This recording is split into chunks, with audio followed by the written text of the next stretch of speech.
Bienvenidas y bienvenidos. Hoy vamos a hacer un análisis bastante a fondo de unas fuentes un poco particulares. Sí, ¿verdad? Vienen de un canal de YouTube, Paz y Fram.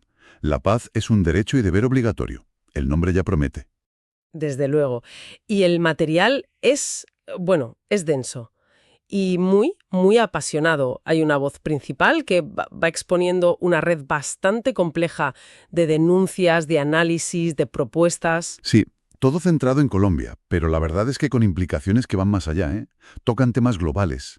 Totalmente. Va desde la reforma del sistema judicial, el político, hasta una crítica muy directa al modelo económico actual y metiendo por medio a la tecnología, a la ciencia. Y todo como envuelto en el tema de los derechos humanos.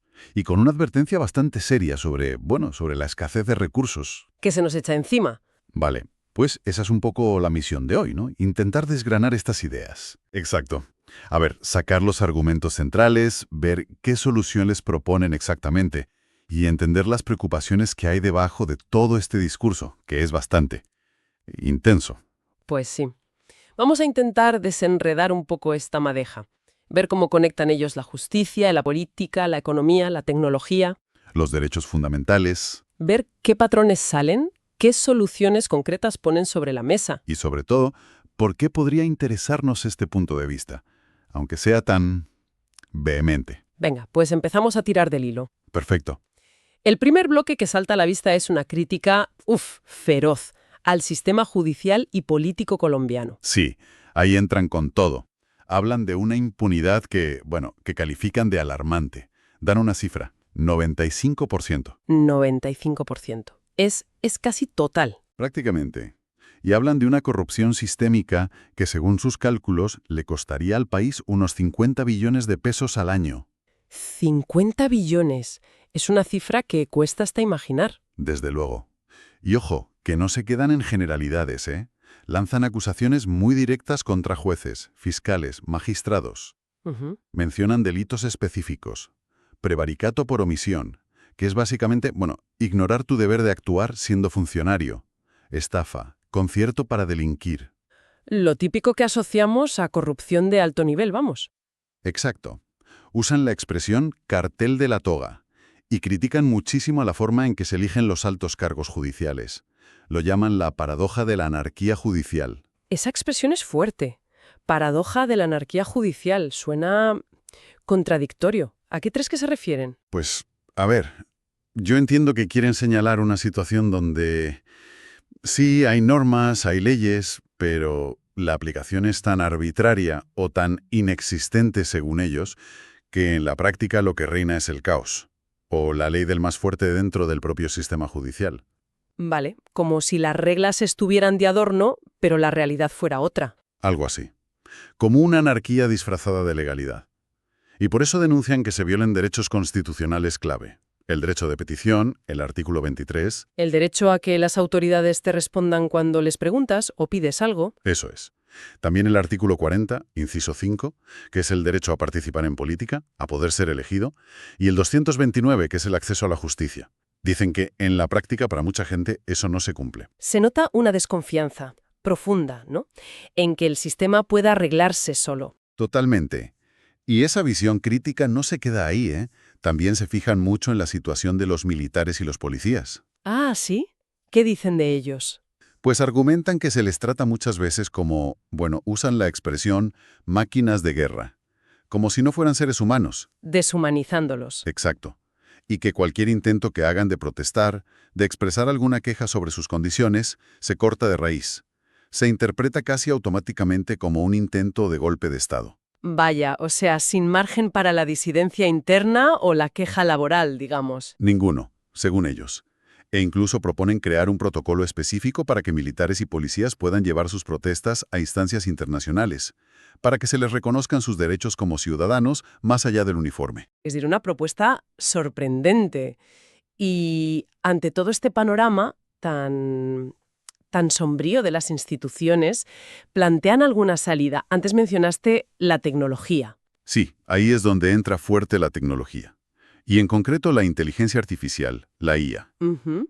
La ven como una herramienta clave, con un potencial enorme para mejorar la eficiencia de la justicia, para luchar contra esa impunidad del 95% que denuncian. ¿Cómo creen que podría ayudar la IA? Pues, ayudando a organizar y procesar la cantidad ingente de información que maneja la justicia. Argumentan que la capacidad humana está desbordada, sobre todo con sistemas tan complejos y con tantos casos pendientes. La IA podría, digamos, detectar patrones, agilizar trámites. Entiendo. ¿Ponen algún ejemplo de que esto funcione en algún sitio? Sí, citan una iniciativa que atribuyen al Departamento de Eficiencia Gubernamental de Estados Unidos, el DOGE. Dicen que ahorró 170 mil millones de dólares en pocos meses usando tecnología. ¿170.000 millones? Vale. Pero claro, contrastan esto con lo que describen como una resistencia muy fuerte en Colombia, a siquiera permitir que se haga un diagnóstico técnico de cómo podría aplicarse la IA en el sector público. O sea, que ni siquiera se abre la puerta a estudiarlo. Eso lamentan, que se ignoren propuestas ciudadanas en este sentido, aunque la Constitución, en el artículo 40, reconoce el derecho a presentar iniciativas. Y aquí creo que conectan con otro derecho humano que consideran violado, ¿no? Exacto, el artículo 27 de la Declaración Universal de Derechos Humanos, el derecho a participar en el progreso científico y a disfrutar de sus beneficios. ¿Y cómo lo relacionan? Pues argumentan que ignorar sistemáticamente propuestas basadas en ciencia, y para ellos el desarrollo de software, de sistemas de procesamiento de datos, es ciencia aplicada, dicen que así se trata en las patentes, bueno, pues que ignorar eso es una forma de mantener a la gente en el error. En el error. Sí, y vinculan ese concepto de mantener en el error con la figura legal de la estafa, como si te estuvieran engañando al no dejarte usar herramientas mejores. Es interesante cómo elevan el software a la categoría de ciencia y su rechazo a una violación de derechos. Sí. Critican lo que llaman reduccionismo científico. Citan a un tal Carlos Hutchinson y también mencionan las limitaciones que tiene nuestro cerebro para simular sistemas complejos en el tiempo, apoyándose en otro autor, Molina. Para justificar la necesidad de máquinas. Claro, para reforzar la idea de que necesitamos sí o sí herramientas computacionales potentes para entender y gestionar la complejidad actual, y que negarse a usarlas o explorarlas es, bueno, irresponsable. Y entiendo que no se quedan solo en la teoría. Mencionan proyectos concretos que han propuesto. Sí, dan nombres. Hablan de Holistic Plus 4 Framework, que suena a un modelo de gestión o gobernanza integral, y de una herramienta llamada Sociemi, que describen como un simulador para gestionar recursos sociales y estatales. ¿Un simulador? ¿Para prever necesidades o algo así? Imagino que sí, para optimizar la asignación de recursos quizá. También hablan de plataformas digitales para facilitar la veeduría, o sea, el control ciudadano de lo público. Vale. Pero parece que con poca suerte, ¿no? Pues eso transmiten, sí, una frustración muy grande por la falta de apoyo, por sentir que les bloquean estas ideas. Tanto en Colombia como cuando han intentado buscar apoyo fuera, mencionan Silicon Valley. Esa frustración me parece que conecta con otro de los grandes temas que tratan, la crítica al modelo económico y la crisis de recursos. Sin duda. Es el otro gran pilar de su discurso. Califican la idea de un crecimiento económico infinito en un planeta finito como la estafa fundamental de nuestro tiempo. La estafa del crecimiento infinito es una idea potente. Muy potente. Y argumentan que la deuda mundial, dan una cifra, creo que la corrigen a 303 trillones de dólares, es una barbaridad. 303 trillones. Conté. Sí, una cifra casi abstracta. Argumentan que esa deuda en el fondo es impagable, pero no por falta de dinero en sí, sino por falta de recursos naturales no renovables. ¿Cómo es eso? Dicen que no hay suficiente energía, suficientes minerales, suficiente planeta, digamos, para generar la actividad económica real que necesitaría respaldar esa cantidad de deuda. El dinero es papel, pero la economía real necesita cosas físicas. Claro, necesitas energía y materiales para producir cosas y servicios. Exacto, y esos son finitos. ¿Y qué recursos les preocupan más en concreto? El petróleo, seguro. El petróleo es central en su argumento. Citan estimaciones de que quedan reservas mundiales para menos de 50 años. Y para Colombia pintan un panorama aún más negro. 6 o 7 años de reservas propias, dicen. Uf, eso es mañana mismo casi. Prácticamente. Pero no solo el petróleo. Alertan sobre minerales críticos para la tecnología actual. Cobre, litio, tierras raras. Los que necesitamos para la transición energética, irónicamente. Justo. Cuestionan que la transición verde sea una solución completa si no cambiamos radicalmente el nivel de consumo de estos materiales, que también son finitos. Y ahí critican a los economistas, ¿Qué les critican? que se centran demasiado en el dinero como unidad de cuenta, medio de cambio, depósito de valor, pero que se olvidan de incluir en sus modelos lo que llaman el criterio de emisión de valor. El criterio de emisión de valor. ¿Qué es eso? Pues cuestionan de dónde sale realmente la riqueza, que al final, dicen ellos, depende de la energía y los recursos naturales, no solo del intercambio de dinero. Entiendo. Una crítica a la base misma de cómo entendemos la economía.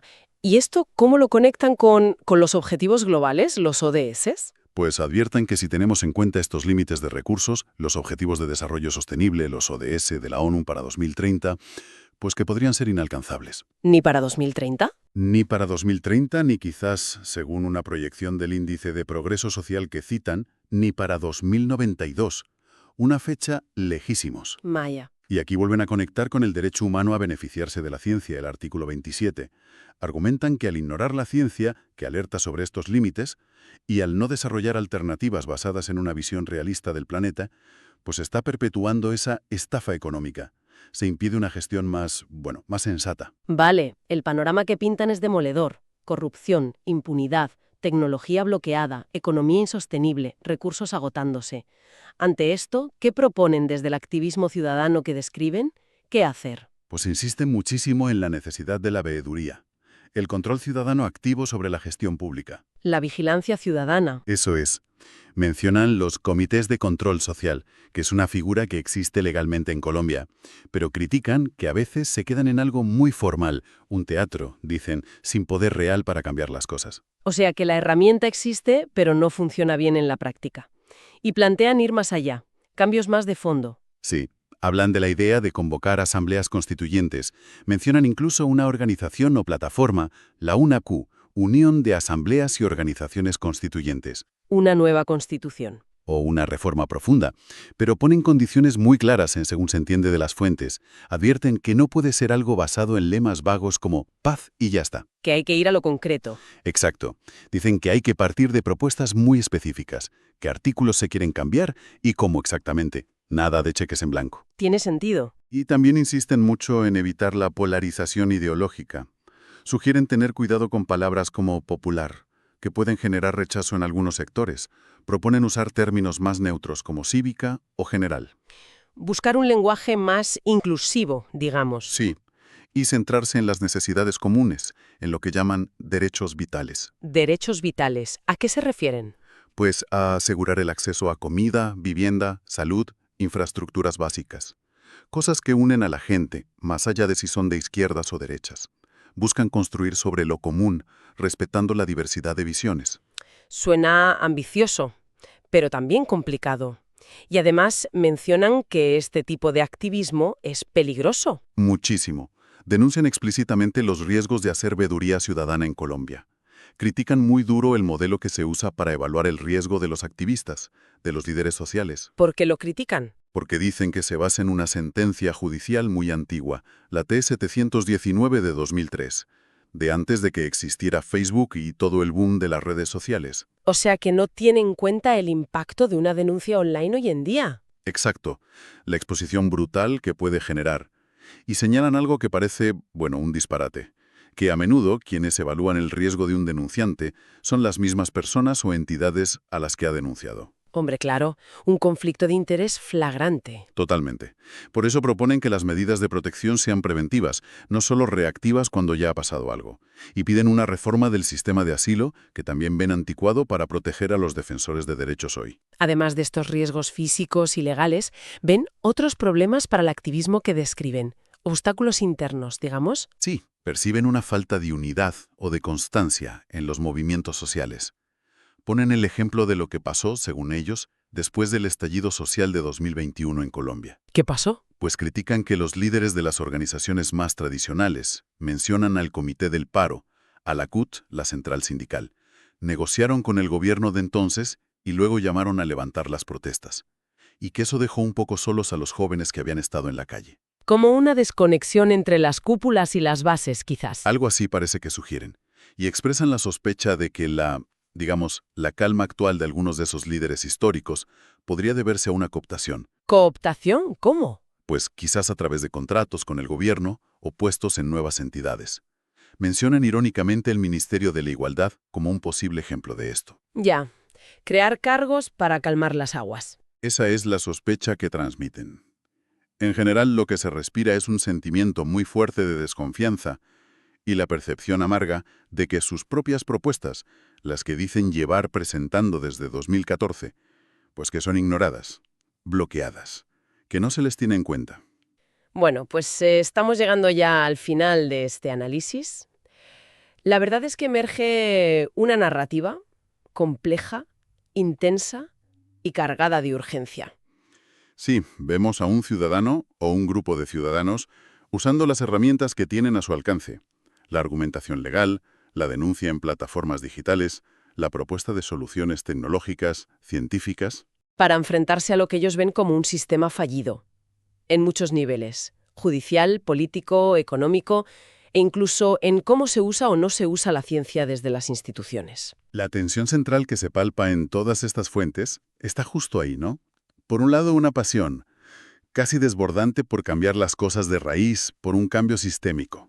Armados con datos, con análisis. Sí, con datos, aunque hay que decirlo, a veces la precisión de alguna cifra podría discutirse o su interpretación es muy particular.